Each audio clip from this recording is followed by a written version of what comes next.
Here we are entering in Tsumago, a post town. We're entering a stable.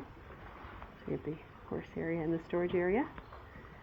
And along the Nakasendō, all the post towns were required to provide porters and horses. And it was required by law that you change both porters and horses at each post town. So here's where we would do the swap. This is a preserved home in Tsumago on the Nakasendō, and you can see a couple of really interesting architectural features in this house, in addition to that bug that's flying around there. You can see the sunken hearth, or the irori, in the center of the room. The fish hanging from the chain was designed to avoid fire, because fish don't have eyelids, so they don't see, and they can always be watching.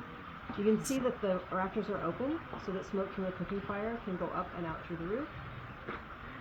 Another really interesting architectural feature is that on the left side here you can see the area that's dirt floored, and that's so that people could come in their muddy or snowy boots and take them off. And you could also store firewood and other dirty things in a place where you didn't have them up on the hearth where people would be sitting who didn't have shoes on. Very interesting old house in Tsumago.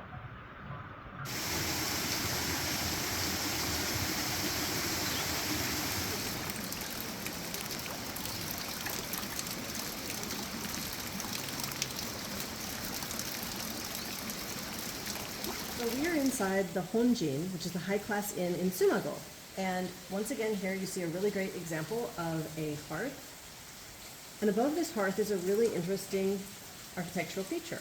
You see the slatted panel that's hanging above the hearth. And this was used for people to hang things that needed to dry. So in the wintertime it might be things that were snowy or wet from the rain. You can probably hear the rain outside right now.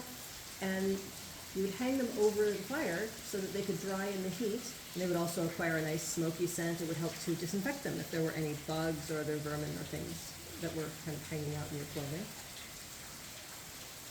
And then also you'll see this is on a raised area. This is where people would typically sit.